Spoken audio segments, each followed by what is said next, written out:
I'm incredibly honored to be here, and thank you all for having me.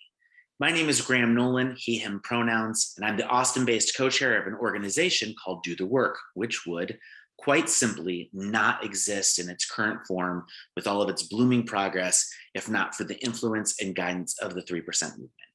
To be here for the 10th anniversary means something to our entire organization. So on behalf of our full court and community, gracias, we love you, we stan. Before I tell you about our organization, I want to share a little personal insight as to why it means so much to be here as a person. When I came out to my friends as gay around fall 2002, wow, a friend said she previously knew I was gay because I liked the show Alias. Another friend called her out as being somewhat inappropriate for that comment, so she explained, "He likes spies so much, he's hiding something." And you know what? She was right. On one hand, I was viscerally enjoying this kick-ass spy story with pretty amazing wigs and a great soundtrack and a disproportionate amount of attractive men. But the main character, Sydney Bristow, played by Jennifer Garner, was also deep cover working against her employers. So I was also relating to a show about someone whose job was harder because she could never really be herself in the office or at home. I've held on to that insight about myself and how it frames my perspective on the professional world. This very important idea that when you can be yourself, your job is better in all ways is the core of my personal commitment to the community of Do the Work. That said, it's also clear I love a little intrigue and mystery. So I'm here to explore mystery today and also to provide some new clarity around a vexing question. Given all the challenges we face, what is the actual way forward for LGBTQ representation and equity in the industry of advertising and marketing and brands? The 3% movement wears its mission in its brand name. And this is made possible by increasingly publicly reported data of gender representation and inequity in the advertising and marketing industry. We've known the 3% figure. We have never known the same figure for LGBTQ plus presence in the industry. For the LGBTQ sector, the metrics of success are much less clear. Generating actionable data has long been impeded and stalled by social and legal challenges to the LGBTQ self-identification in the workplace. It makes a difference in data collection that 2 years ago, I could have been legally fired for being gay without federal protections. Do the Work is relatively new and fast growing, and we know that the creative power that's unlocked for talent and companies alike when LGBTQ self-expression is supported and empowered. But from the outset, we've been confused and frustrated. What problems to tackle first? What is our 3% to advance and grow? What needle is most important to move for effective progress? And who has the most power to move it?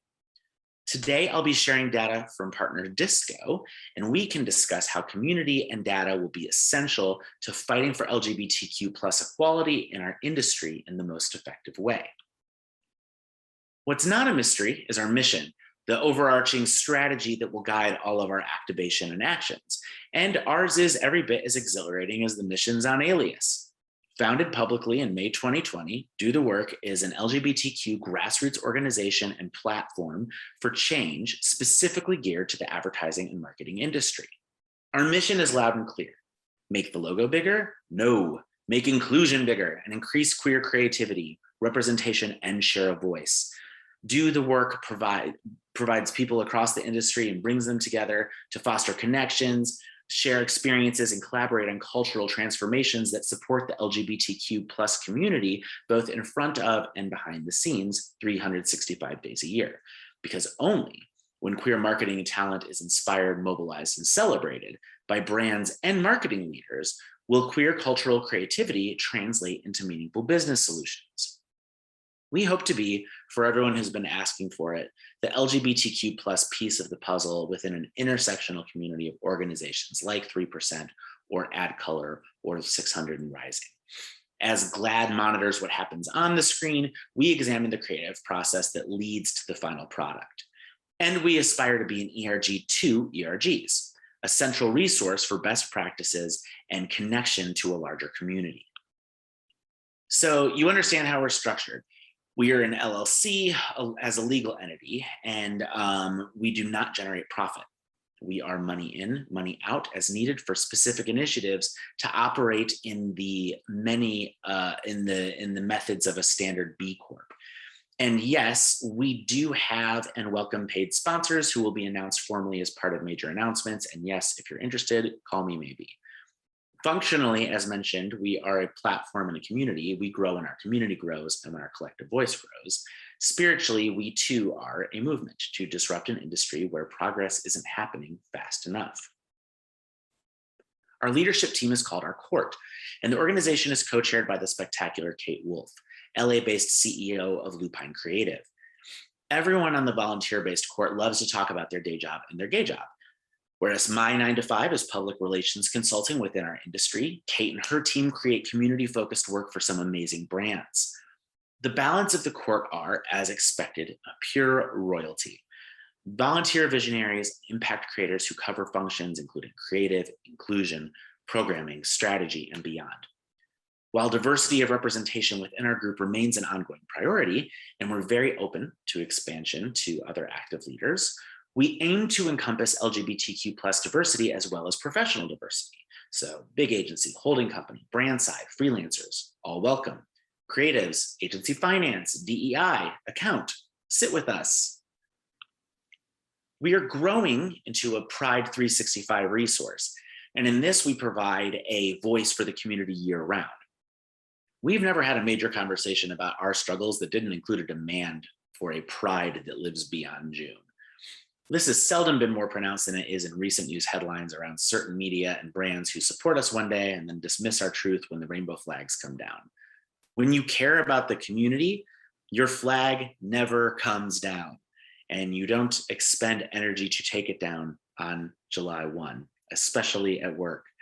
In that spirit, our work entails self-produced programming and impending channel partnerships with different media partners to get our message out there and to extend to the community. A Q1 newsletter launch for next year around industry talent, trends, and intel, public dialogue and PR channels that includes thought leadership and research. And all this is so you remember we're here in December as well, and we look great in winter coats. Our large scale focus includes top line, the data, the network of talent that we need to bring together for our community, and also the community experience in and of itself. So take, for example, our ambition to queer the industry conference when we start live events in terms of making experiences that are reflective of our culture and its connection to our business. We've got some major announcements on the way with major partners and the visionaries setting the way forward for this industry and beyond. But this is our focus and allows us to do the work that will create the most impact on a talent-powered industry. We are not the beginning of this discussion, but we are the formal beginning of work that must be done to solve problems, quite simply. The community has existed before us, obviously, but we are the formal structure for that community. We're a lighthouse. We're spread across an ocean, but you can find your port here. And we unify, of course, around discussion and information. We exist not to create a discussion, but to amplify one that is already in constant fluid motion. We are built to create action based on discussions that have long gone unheard and unheeded. There are things we do know, because this has been existing as a conversation. And anecdotally, the arc has sort of been that like 20 years ago, we kept talking about how in research and through onstage conversations, when you put LGBTQ people in ads, LGBTQ people will like it. And then like 5 to 10 years ago, there was a shift. When you put LGBTQ people in ads, everyone likes it. So we started to explore that dynamic. And then around 5 years ago, it feels like everyone started to understand that, like, where money goes, influence and change follow. When you put LGBTQ people in ads, we can tell how much money you're tapping into from an economic standpoint for that customer base and for ally customer bases. So in terms of what we know and putting it in terms of the numbers, we know that we're a mass market that gets regarded as a niche. Gallup's latest update on lesbian, gay, bisexual, or transgender identification finds 5.6% of US adults identifying as LGBTQ. The current estimate is up from 4.5% in Gallup's previous estimate based on 2017 data. We know that when we see ourselves, we're more likely to buy 68% of LGBTQ plus consumers are more likely to purchase from a brand with advertising that positively reflects a variety of sexual orientations. We know that LGBTQ plus representation in ads can have up to a 40% sales increase. This is reflective of how the world is trying to spend on inclusion and representation and make their money matter. We know that when we're seen, the world is starting to buy. We know we have money. A figure as calculated by LGBTQ Capital in 2015 projected the annual spending power of the global LGBTQ community as 3.9 trillion US dollars. The study, the $1 trillion blind spot by Kantar and Hornet, showed that each generation has a successively larger LGBTQ plus demographic, showing that 31% of centennials or Gen Z identify as LGBTQ. We know that while we're leading elsewhere in pop culture, we face visibility struggles in advertising. Only 52% of consumers report seeing LGBTQ plus representation in ads versus 70% in TV and movies. This is disconcerting based on the fact that advertising is a pop culture machine and that queer creativity and icons have been leading in other elements and industries of pop culture. Finally, we know that more than half, 57% of consumers think that less than half of brands create content that resonates as authentic. And 86% of consumers say authenticity is important when deciding what brands they like and support. So again, there's a lot of the dynamics that we do understand, but we don't quite have our needle to move. There's a lot we do not know.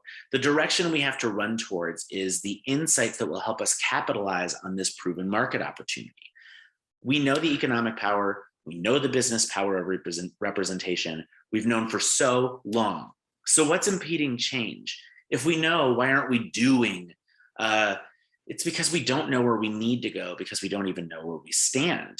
And the world has made it legally hard to raise our hands and say, here I am. And companies and cultures have made it challenging for us to speak up in a way that ties to policy and business plans. This is our mystery. We know the symptoms, but we don't know the shape, scale, and structure of the illness. We know our problems are systemic, so we must map the system. What is happening in the marketing decision process that causes decision makers to treat our mass market like a niche? What is happening in the creative process that impedes the kind of personal expression that directly feeds creative innovation? What is the work that will get us to where we need to go most quickly, and where do we need to go? Here's what we don't know. We don't know what proportion of the industry is LGBTQ plus, if you can believe it, when the national figure for our population is 5.6%, and some projected Gen Z figures from Gallup are 15%, which is a little bit more conservative than the figure we shared earlier. We have no benchmark, we have no foundation, we are skewed by anecdotes and by personal experience. This is the most vital question to ask to determine where we stand, and we are actively designing the architecture to find out. Where are queer voices lost in the creation of authentic queer work? Are we in the room? Are we not in the room? Are we speaking up? Are we staying quiet? Are we getting lost in the brief, or in the creative process, or in the production process? Why is this population leading pop culture, yet our ideas are not infused into brand culture? What gets lost and where? Please note, queer perspective is and always has been vital to the amazing, innovative ideas lent to non-LGBTQ plus work as well. Intrinsically queer ideas has sold minivans and breakfast cereals to straight people. How are these ideas supported?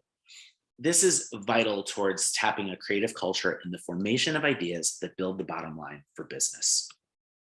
Do allies see us? We don't know.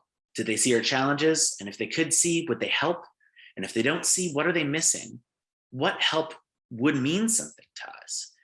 How does allyship move from intent to impact, from well-wishing to action?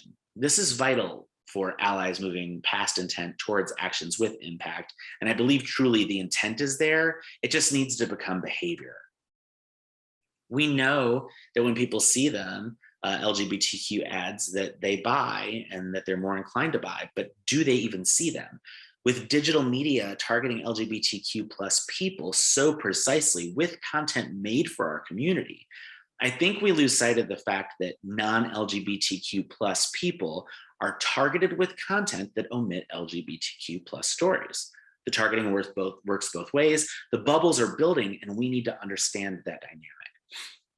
Finally, the conversation being had in every other area of entertainment and pop culture creation is absent in ad land and among the consumers of ads. People care if Black people make Black music. Women care if stories are writing Netflix shows about women's stories. Does the world care if LGBTQ plus people are able to lead in creating LGBTQ focused content for our mass market? These two questions that you see on screen are the ones that we explored with Disco. Disco is a consumer insights platform that gives brands, in this case, Do the Work, an all-access pass to understanding what consumers think and do. They are friends with Do the Work and wanted to help answer the questions we could ascertain by surveying the general population.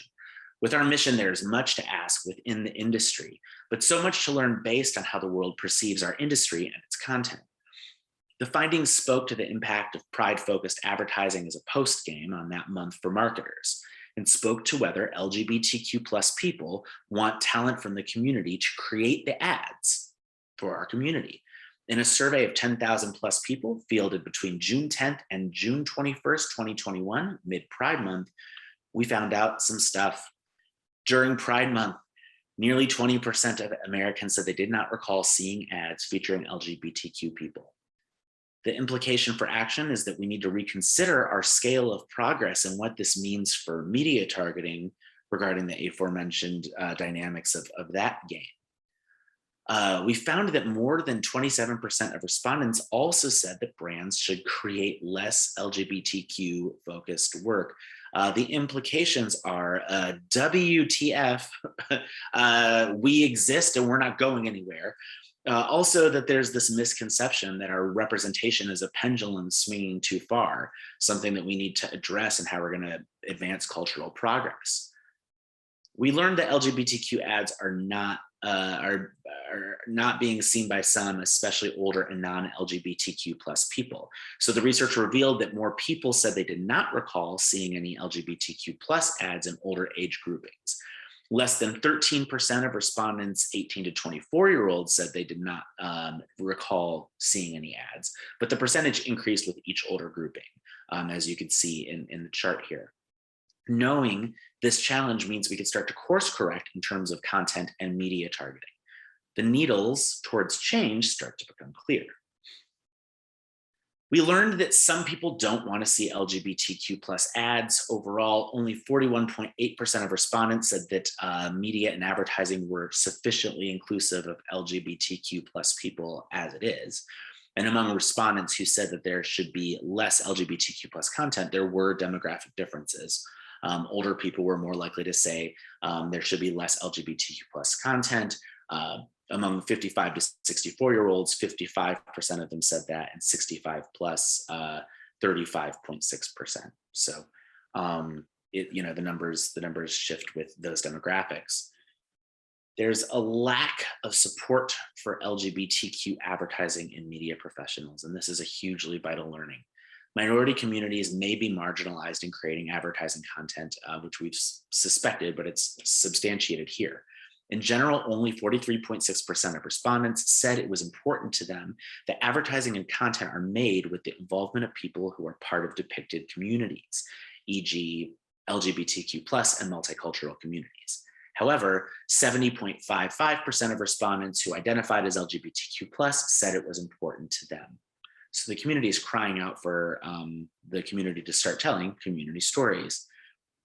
And there are other encouraging signs for the future as well. And this study includes many more staggering statistics, but also includes some signs to look forward to.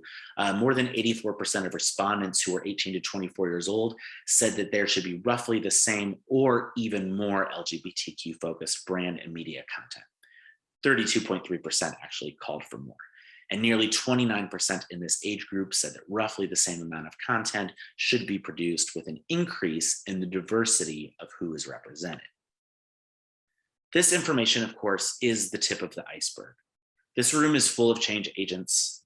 Our causes all overlap. We're all highly intersectional communities. progress for some is progress for all of us. So we ask you to unite with us as well. Brands, agencies, companies, and organizations reach out to do the work to discuss how we can team on finding the data that will show us our real problems and our surest solutions. Leaders, reach out to us to find out how you being yourself can contribute to the movement. And LGBTQ plus people, just you be the most you. Our business and the world needs it.